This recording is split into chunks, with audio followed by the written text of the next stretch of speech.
Soup हर साल नया लिया। नमस्ते फ्रेंड्स, मैं खुशबू मिश्रा स्वागत करती हूँ अपने चैनल खुशबू मिश्रा ब्लॉग में। कैसे हैं आप सब? मुझे कमेंट में जय छठी मैया ज़रूर लिखिएगा। और आज इस वीडियो में जानेंगे छठ व्रत कब है। छठ पूजा में नहाय खाए के दिन हमें क्या करना चाहिए, क्या नहीं करना चाहिए, पहली बार छठ का व्रत उठाएं या ना उठाएं, बहुत सारी जानकारी आपको इस वीडियो में मिलेगी। इससे पहले अगर आपने मेरे चैनल को सब्सक्राइब नहीं किया है तो इसे सब्सक्राइब कर लें, बेल आइकन को ज़रूर प्रेस करें जिससे वीडियो की नोटिफिकेशन आप लोग के पास सबसे पहले पहुँचे। छठ व्रत सभी व्रतों में महाव्रत है और छठी मैया से जो कुछ भी हम मांगते हैं वो हमारी हर मुरादें पूरी करती हैं।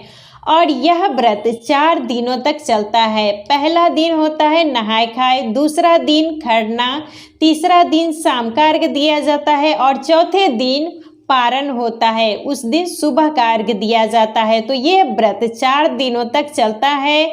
और इस बार नहाय खाए 17 नवंबर दिन शुक्रवार को पड़ा है, 18 नवंबर दिन शनिवार को खरना व्रत है और 19 नवंबर दिन रविवार को शाम का अर्घ दिया जाएगा और 20 नवंबर दिन सोमवार को सुबह का अर्घ दिया जाएगा। उसी दिन पारण करना है। तो ये व्रत 4 दिनों तक चलता है और छठी मैया की कृपा बहुत ही अपरंपार है।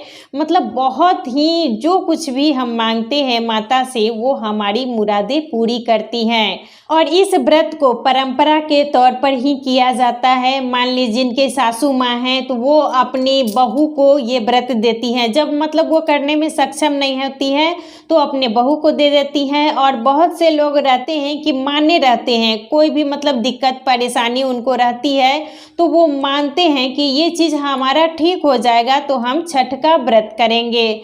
तो इस तरीके से भी किया जाता है। छठ का पहला दिन होता है नहाय खाए। तो नहाय खाए के दिन हमें सूर्योदय से पहले उठ जाना चाहिए और नदी तालाब गंगा जी मतलब इस दिन नदी तालाब में स्नान करना बहुत ज़्यादा ही अच्छा होता है। तो आप लोग इस दिन नदी तालाब हो सके तो ज़रूर जाएं और नहीं अगर जा पा रहे हैं तो घर में भी गंगा जल थोड़ा सा पानी में डाल के आप लोग स्नान कीजिएगा।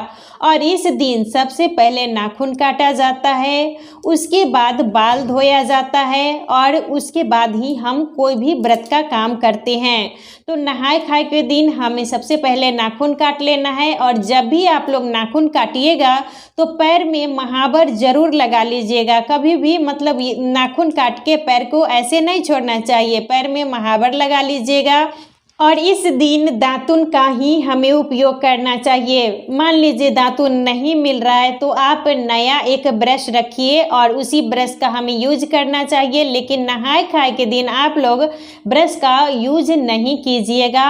और जब हम स्नान कर लेते हैं तो उसके बाद ही गेहूँ धोया जाता है। तो सबसे पहले आप लोग गेहूँ ही धो लीजिएगा, क्योंकि जब गेहूँ का पानी निकलेगा तभी तो हम सुखा पाएंगे। और बैठ के सुखाना भी पड़ता है। कहीं से मतलब कोई पक्षी जानवर कुछ भी मतलब ये जूठा नहीं होना चाहिए। इस व्रत में शुद्धता पवित्रता का विशेष ध्यान देना पड़ता है। कोई भी ऐसी भूल हमसे ना हो, इस बात का आप लोग विशेष ध्यान दीजिएगा। तो सबसे पहले गेहूं ही धो लीजिएगा। और खाना आप इस दिन अरवा चावल, चना की दाल और लौकी की सब्जी ही खाई जाती है और वो भी सेंधा नमक डालकर। लहसुन प्याज तो हम दीपावली से ही बंद कर देते हैं। तो दीपावली के बाद से लहसुन प्याज नहीं खाना चाहिए। खाए के दिन हम लौकी का सब्जी भी बनाते हैं, लौकी की पकौड़ी भी बनाते हैं, आलू का भी बना सकती है। मतलब बैगन नहीं खाना है और जो मतलब अशुद्ध चीज़ होता है उसको नहाय खाए के दिन नहीं खाना चाहिए।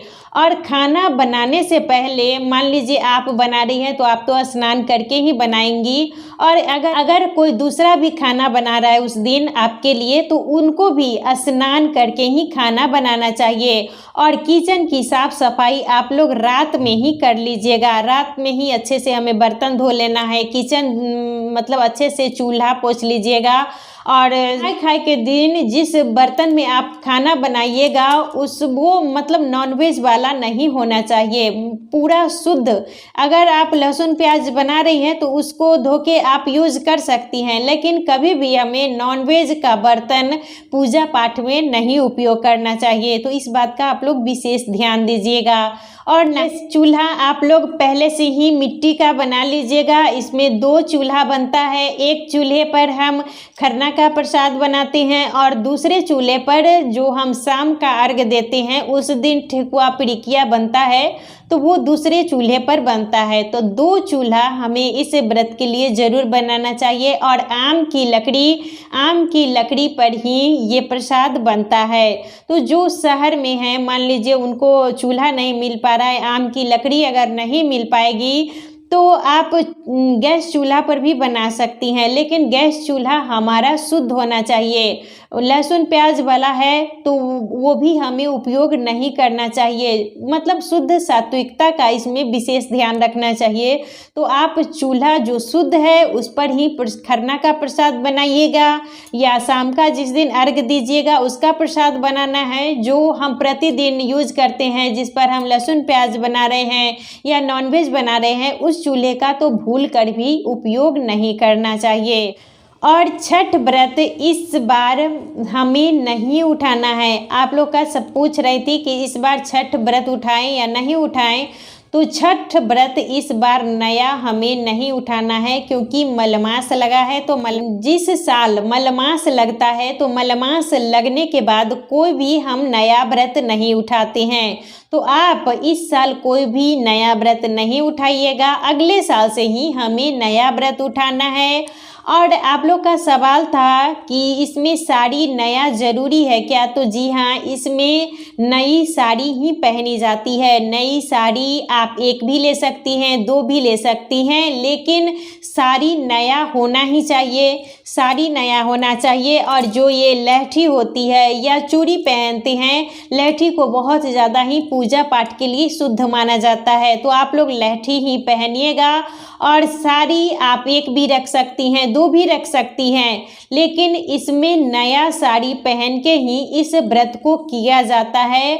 और जो सूप होता है वो पिछले साल का हमें उपयोग नहीं करना चाहिए, क्योंकि जो बांस का चीज़ होता है जब हम एक बार उपयोग कर लेते हैं तो वो जूठा माना जाता है। तो जो ये सूप है तो आप नया ही ले, मान लीजिए जो उपयोग कर लिए हैं उस सूप का दोबारा हमें प्रयोग नहीं करना चाहिए। और हर साल नया लिया जाता है। और जो मतलब डलिया होता है जिसे दौड़ा कहते हैं, तो दौड़ा भी नया ही लेना चाहिए, क्योंकि जो बांस का चीज़ होता है, बांस की कोई भी चीज़ या मिट्टी की चीज़ जब हम एक बार उपयोग कर लेते हैं तो उसको दोबारा हमें उपयोग नहीं करना चाहिए। तो आप लोग सूप ज़रूर खरीद लीजिएगा। और जितने भी मतलब घर में मेंबर होते हैं, तो मान लीजिए 2 बेटे हैं तो 2 अर्घ होता है तो 2 सूप खरीदना है, 3 है तो 3 खरीदना है, तो इसी तरीके से सूप खरीदा जाता है।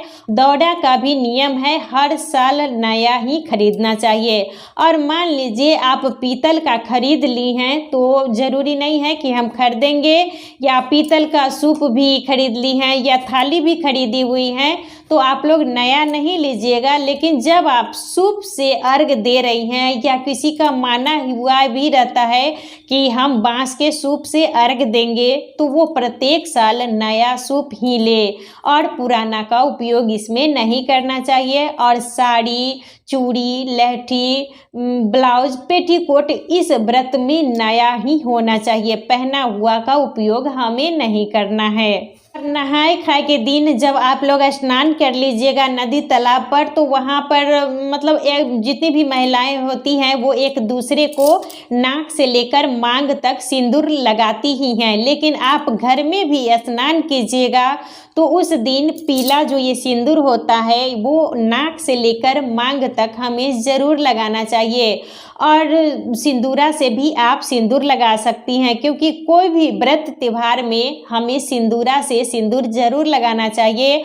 और जो ये छठ व्रत है, सभी व्रतों का ये महापर्व है, तो हमें विशेष साफ सफाई शुद्धता का ध्यान रखना है और इन्हीं सब नियमों का पालन हमें जरूर करना चाहिए। और इस बार छठ का व्रत 17 नवंबर दिन शुक्रवार को पड़ा है, तो उस दिन हमें नहाय खाए करना है। तो आप लोग नाखून काट लीजिएगा, बाल धो लीजिएगा और उसके बाद ही हमें खाना बनाना है, पूरी शुद्धता का ध्यान रखना है।